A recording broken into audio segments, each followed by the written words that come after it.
Joining me on the latest episode of the Gray Area Podcast. Make sure you subscribe to our YouTube channel at Kevin Gray Sports and subscribe to the podcast wherever you get your podcasts for free. I am joined by DallasMavericks.com beat writer for the NBA's Dallas Mavericks. You can find him on Twitter at Isaac L. Harris.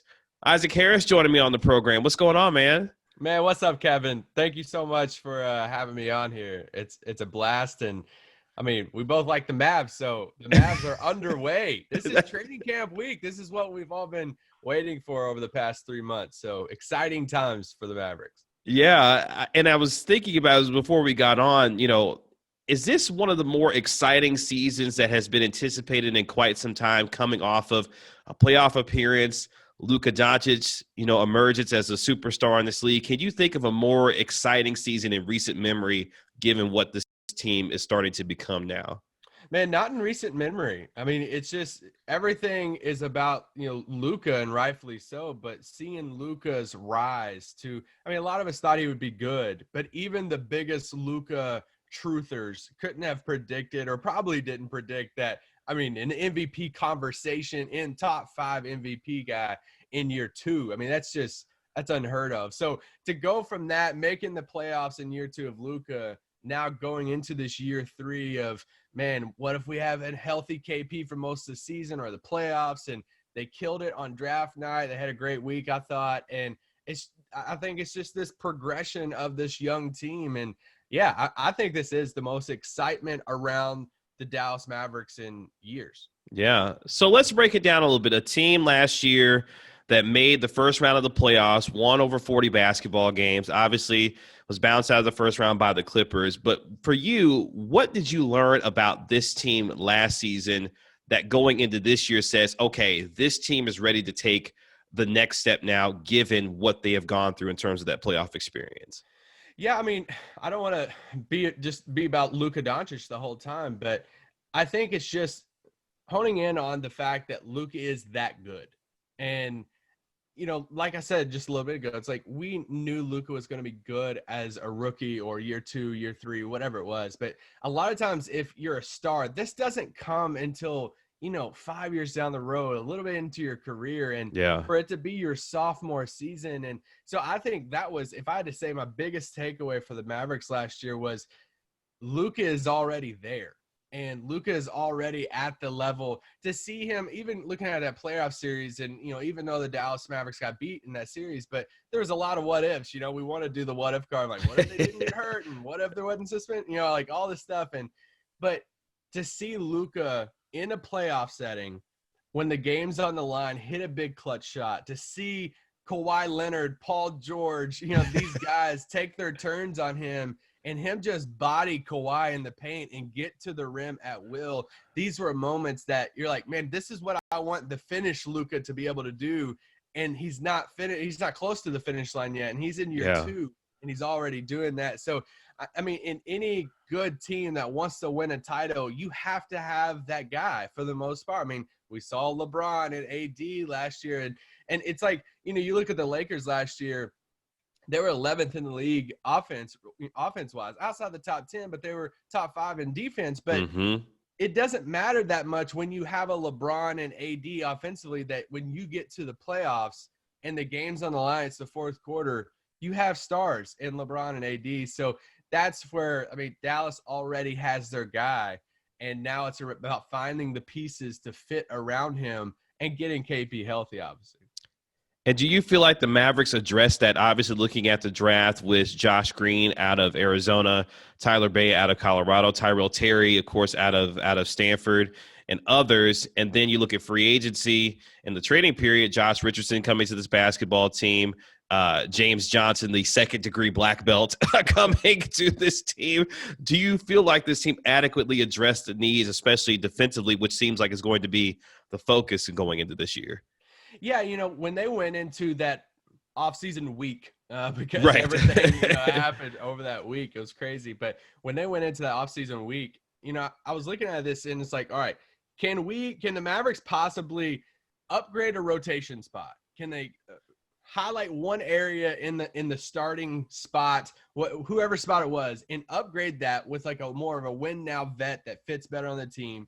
But can they also create more flexibility over the next year to chase somebody like a Giannis or whoever it is in 2021?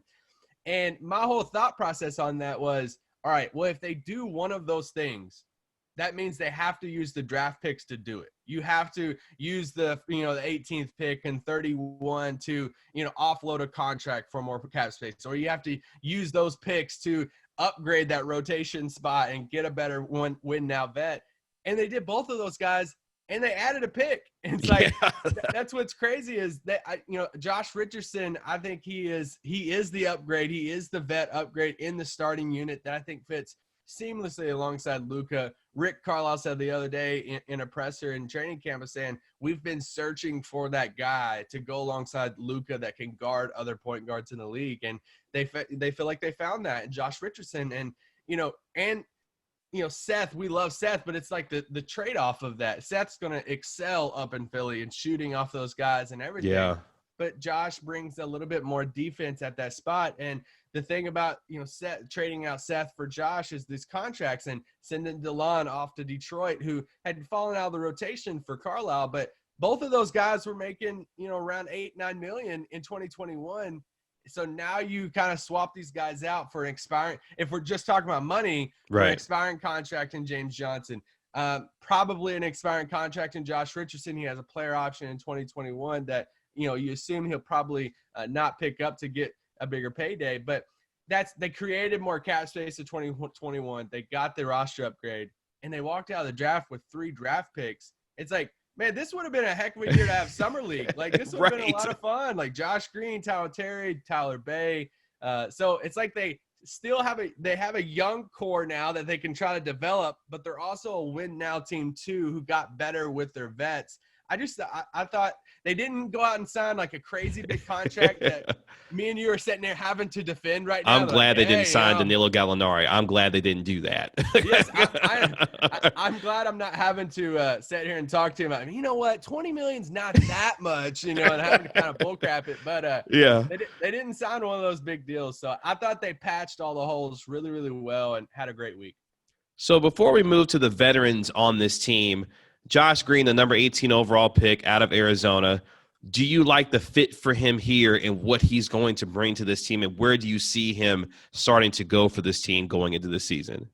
Yeah, I do like the fit. With that 18th pick, there was a lot of noise on what they would do with it, right? I mean, will they move down and get a more of a win now player with that? Will they try to move up? There was a lot of stuff. Zach Lowe on ESPN on his podcast was talking about them. Dallas was really trying to move up in that top 10. And so I wasn't for sure what they would do, but if they stayed at 18, there was a group of wings there that were just like waiting for. It's like, all right, if some of these wings could fall to that 18th spot and Dallas does take a guy at 18, these are some of the guys, the Aaron Neesmiths of the world, Saddiq Beys, Josh Green, these guys. And, when they got to 18, Saddiq Bey was still there. Josh Green was still there. That's who I personally want. I personally wanted Saddiq Bey. That was my personal pick. Yeah. Man, I love Saddiq Bey. And he had the Villanova connection. Mavericks love Jay Wright and Villanova, everything with that. But Josh Green was one of those guys. It wasn't an out of left field pick where it's like, okay, well,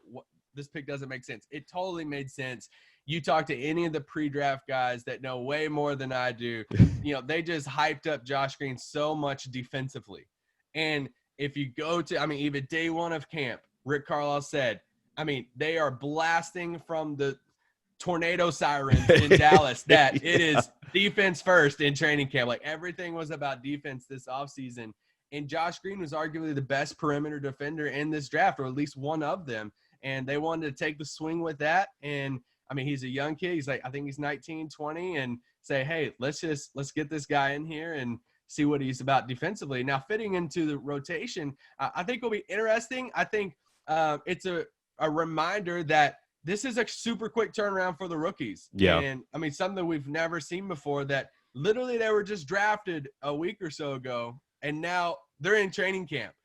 Normally you think about the timeline, it's like draft happens in June And then we have July and August and September Right. and October. And it's like, then training camp. So it's this, they normally have a couple of months. Now they literally had a couple of days to get to the market, get to camp. So I'm not expecting, especially right off the bat, I'm not expecting a huge, big role for a Josh Green, Terry, whoever, right off the bat. I want to see how they're integrated in, because now they have, especially the wing guys, now we have bodies. Yeah. You know, last year it was like, all right, we go against somebody that's really good on the perimeter. Yeah, but Max Kleber. Yeah, exactly. Yeah, Maxi Dorian, which one? And it's like, hope one of you don't get hurt, because we don't really have anybody else. Right. And now we have a bunch of bodies, a bunch of guys, a lot of roster flexibility on the wing that we're just not used to in Dallas right now. And you said something very interesting in there that I want to get your perspective on, because this team last year was the best in terms of offensive efficiency in NBA history.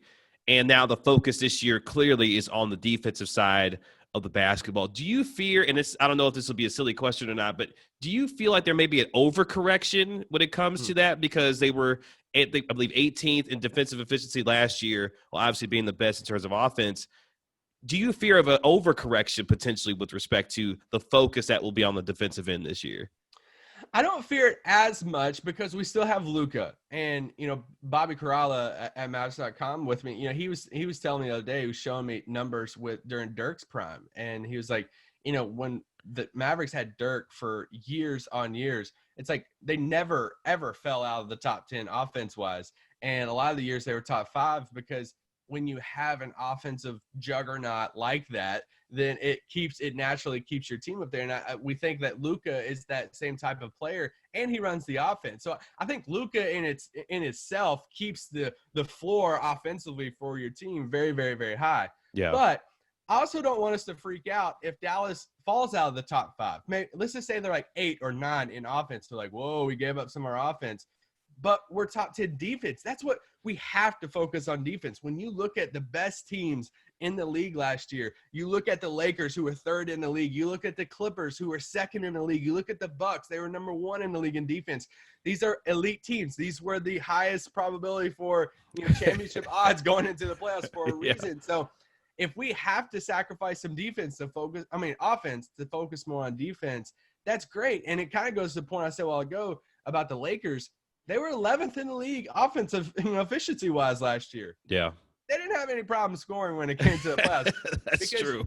When you have offensive engines like a Luka, like a LeBron, you have that ability to flip the switch and say, go get me a bucket. And Luka can do that. So overcorrection, maybe. I don't know. But if they focus, we need to get better defensive. We at least need to be in the top half, 1 through 15, somewhere through there. We can't stay at 18. So let's look at this roster. So obviously Luka Doncic, Kristaps Porzingis at the top of this roster when it comes to the stars of this team. Unsung heroes like a Dorian Finney-Smith, a Maxi Kleber, Tim Hardaway, and others. Who is that one guy on that kind of second tier for this team that you look at and say, this needs to be the next guy that takes that step up to really help Kristaps and Luka remain potentially in getting to the top 4 of this Western Conference this season?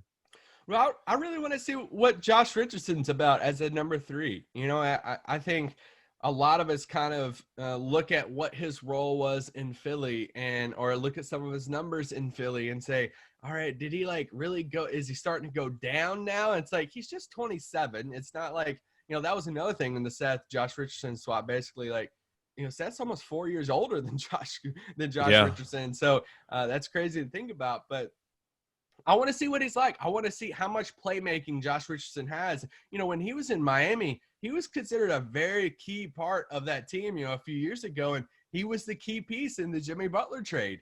And, he talked about that on day one training camp, but he's like, Jimmy Butler was like his favorite player. And he's like, it's crazy to get traded for him, in that deal. But I want to see what he's about. Will he get the Mavericks offense / Luka uptick in his numbers? When we looked at Tim Hardaway coming in, a lot of people view that Tim Hardaway contract as a dead weight contract because it was so much money. He's coming off, a season in New York to where he wasn't as efficient, and he gets to Dallas, and I would say he had one of his best years of his career playing off Luka, and he was this role player. He knew his role and everything.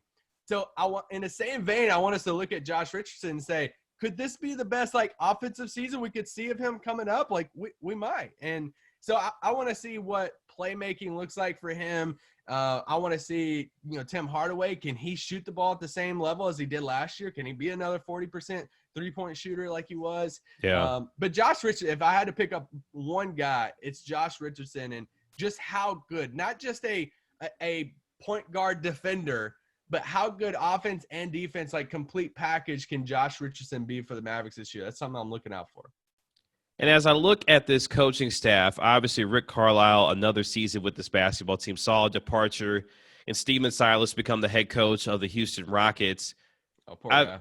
I know, right? That whole Houston thing right now, yeah, that's an interesting situation that's happening down there. I hope Steven Silas didn't get set up when he got to Houston. But when you look at this coaching staff now, and I've asked this to other folks, and I'm interested in your perspective on this, because Rick Carlisle has gone through championship years, he's gone through rebuilds, and now he's to a point where he's on the cusp of having another real contender for this team. As you look at his evolution, does he still remain the right coach for this team, given the ascent that they are starting to have now with Luka Doncic and Kristaps Porzingis? Oh, yeah. I mean, you look at win-now teams that want to win titles. A lot of them, you want a coach that has been there and done that. And I think his experience with winning a title in 2011, it's not a secret that Rick is a little bit more harder on players sometimes. I mean, that was the thing. I mean, even, some of his point guards, there have been stories written about it. Jason Kidd's early days, we all know what happened with Rondo. He has a certain style. But I also want to give Rick credit with this. Rick has also noticeably made a lot of changes over the past couple of years as this team has gotten younger. And that has been something you just talk to people around the team and you hear that you have to embrace you're the leader, best player of your team is 20 years old, 21 now, and Luka. And so I think he is adjusting to that. I think he's adjusted well. And I think the key part is it's not about what we want. It's about what Luka wants, right? I mean, it's about what KP wants. And so far, I mean, everything seems like, Luka and them respect the heck out of him and they like him as a coach. And so I think he is, and he means a ton to this organization, Donnie and everything. And he has the pedigree. And you talk to people across the league, man, they absolutely value Rick Carlisle as the wizard and, all of this offensive genius and everything. So, yeah, I do think he's the right guy for this team right now. Yeah, and it's interesting because one thing that I started to be curious about, Luka Doncic is 21 years old. He's obviously an all-NBA player, going to be an MVP candidate, probably the top MVP candidate going into this year. I wonder, as this team continues to grow, and let's just say for conversation's sake, they get a couple years into this thing and he finds himself thinking, we haven't made the kind of leap that I thought we were going to make. We didn't get to the Western Conference Finals or in the those couple of years, that kind of thing. Do you think he's a kind of maybe LeBron James, Kawhi Leonard type of player, mentality-wise, that will go to Mark Cuban and this front office and continuously put pressure on this organization to build around him to win if they don't have that kind of success like we've seen with other players do? Say, hey, like LeBron James went to Dan Gilbert, hey, you're going to continue to build around me or else, I'm going to leave. Do you think Luka Doncic has that kind of personality in him to do that, or is he more different than those kinds of players? I think he has the mindset because he wants to win so bad, but I don't think he'll have to do it because I think Cuban matches that mindset. I think we have an owner in Cuban that will say it will, like, he wouldn't even have to even say that because they know. I mean, when you get a star like this in Luka, especially early on in your career, you don't want to think about it this way. Mavs fans don't freak out, but it's like, you're looking. It's this like countdown until when, rookies don't turn down the rookie extension for the most part. So it's like, all right, you get 7-8 years with your rookie for the most, if he's a really, good player, but you have that in the back of your mind. It's like, all right, we have to be winning. We have to prove to them that we want them to stay and that we're going to win now. So Cuban knows that. So I don't think it will take a Luka and, Cuban, it's not a small market team to where if we're in year 6 of Luka and it's like, all right, I think we need to save some money. Let's tank it out. And it's like, I don't think we're ever going to see that with Cuban. And so I think does Luka Doncic, will he do anything to win? From day one, that's been one of the biggest things that I've valued and respected about Luka that it's never been about stats. Anytime we've ever talked about to him about stats or awards or anything, he always brings everything back to winning every single time. Yeah. And so for him, like, yeah, I mean, is Luka going to be pissed in 6 years or if he doesn't have a title? Absolutely. Is he going to be pissed if they miss the playoffs this year? You better believe it. And they're going to have to go do something very big. But that's the pressure that any young star brings to an organization. And when you have a guy like Cuban, he gets it, and he's going to spin to make it happen. Yeah. So as Isaac opens up his crystal ball and he looks into the 2020-2021 NBA season for the Dallas Mavericks, what does he see as the ceiling for this team and how they potentially will start to get there, especially now that it appears that this team is going to be on national television quite a bit. They're going to be on December 23rd, then on Christmas Day. So the spotlight is starting to get even brighter on this team. What do you see for this team going into this year? I think the ceiling is determined so much on the health of Porzingis and, so much of that because, a while ago I said, Luka sets your floor. When you have a healthy Luka in the supporting cast, your floor is going to be pretty high when you have a top 5 player in the league. But if you have a Porzingis for the majority of the season and he's healthy, but more importantly, you have a healthy Porzingis going into the playoffs. There's not a single series that the Mavericks would go into that I'm like, okay, this is a wrap in 5 or 6. That, Dallas is probably, going to lose this series, whatever. There's not a single series because even when you look at that series last year against the Clippers, I'd pick the Clippers going to the playoff. I thought the Clippers were going to win it all. I just loved everything about their roster. But I totally undervalued team chemistry in that and how bad it was with that team. But you look at that series, it's like, look at all the stuff that went wrong for the Mavericks that series, from, the Porzingis ejection to his knee stuff to Luka turning his ankle. And there was just so much stuff to where you can't help to say, what if they were fully healthy? What if none of that stuff happened? They're fully healthy. Were they the team that put out the Clippers in round 1? It wasn't the Nuggets, And when you look at, Portland, their run 2 years ago, they made it to the Western Conference Finals. It's crazy. You look at the Denver team last year, and, I mean, the run that Jamal Murray had and Jokic, those guys, there's no reason in the world to not think that if Porzingis and Luka are both healthy and we have our supporting cast, that we can't make that type of run. That's how, and that's a testament to how good Luka is already. Yeah. And how good KP, that I think some of us forget that KP before the bubble, if you guys are listening to this and you don't remember how good KP was, please go look at highlights and stats and stuff of Porzingis before the bubble, because he had that stretch there after Dwight Powell got hurt and they moved KP to that center spot. And, man, he just thrived. And so if you can have both those guys clicking, then, the sky's the limit at that point. But so it's hard to, really, I don't want to do the cop-outs like, hey, it's just injuries. But, it's hard to predict that because it's going to take a little bit of time for KP to get back going. They're probably going to load management him some, after he gets back going. And so, but they're fully healthy come playoff time. There's not a single series that I don't think they have a chance in winning. Yeah, to me, there were 2 inflection points last year that really, actually 3 really, when Seth Curry was sick and Tim Hardaway was inserted into the lineup. That was one of the dynamics that changed that entire offense. And then, of course, obviously the terrible injury with Dwight Powell tearing his Achilles. You insert Kristaps Porzingis, and now you've unlocked Unicorn 2.0 with his ability to block shots and shoot from the three-point line. And then also I thought, when they beat Milwaukee and ended their 18-game, winning streak without Luka Doncic, KP, went off that night on the road. I said, well, this is a team that despite any kind of adversity they may go through, they're learning how to win basketball games in difficult situations. Now, I'm sure you would want to see them better in clutch time because they weren't very good in clutch time last year. Yeah. But at least it gave me some semblance that with experience and health, this team could go where they need to go. Did you feel that same way with respect to some of those aspects from what you saw from them last year?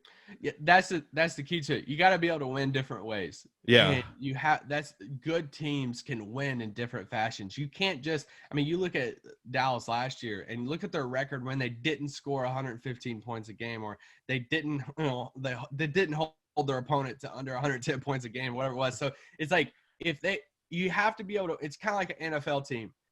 You look at some of these teams out there, like shootouts are fun. Like it's fun to watch sometimes, it's 30 or, in the 40s. Like those are a lot of fun.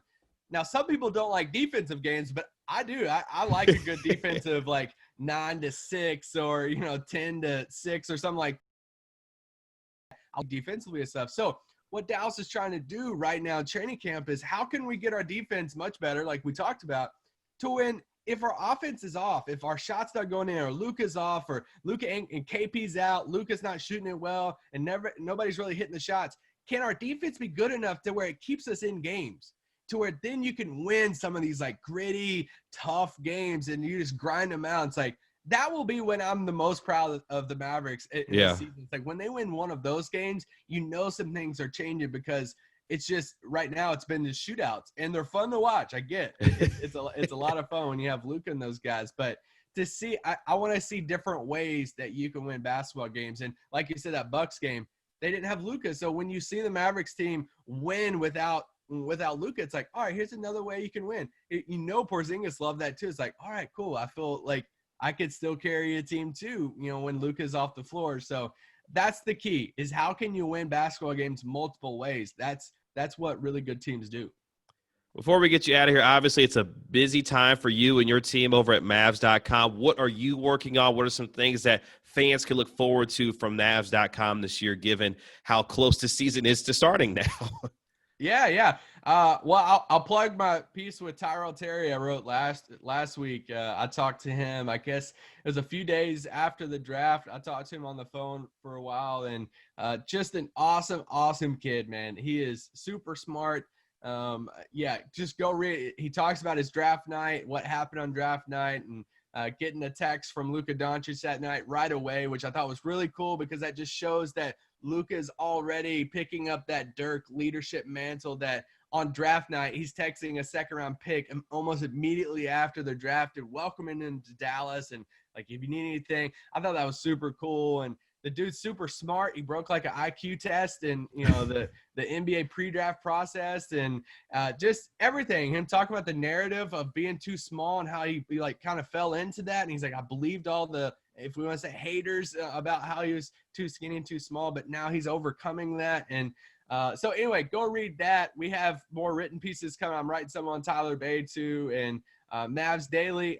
I'm doing a lot of that with Bobby and stuff right now too. So yeah, and Locked On Mavs too. I gotta shout out that I do that every day also. So man, Maverick stuff is super exciting right now, and it's fun. It's fun time to be a fan. Yeah, the latest podcast had a very interesting nugget about Jay Crowder that was very interesting with respect to the decision that he made in going to Phoenix versus coming to Dallas, which I thought was very interesting that he decided, based on that decision. So definitely checked out the Locked On Mavs podcast. Isaac, where can they find you on your social media, man?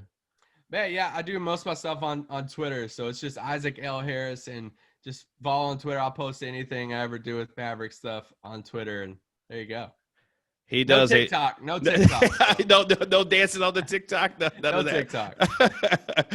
He does a terrific job covering this Mavs team. Him, Bobby Carilla, Eddie Sefko, Dwayne Price. I don't want to make sure I don't miss anybody. They do a terrific job covering this Mavs team for Mavs.com. You can find him on Twitter at Isaac L. Harris. His name is Isaac Harris. Isaac, thank you so much for the time, the energy, and the conversation, man. And go Mavs. You're the man, Kevin. Thank you so much. I can't wait to see you in person someday. That's right. At a game again. Yeah. Good talking to you.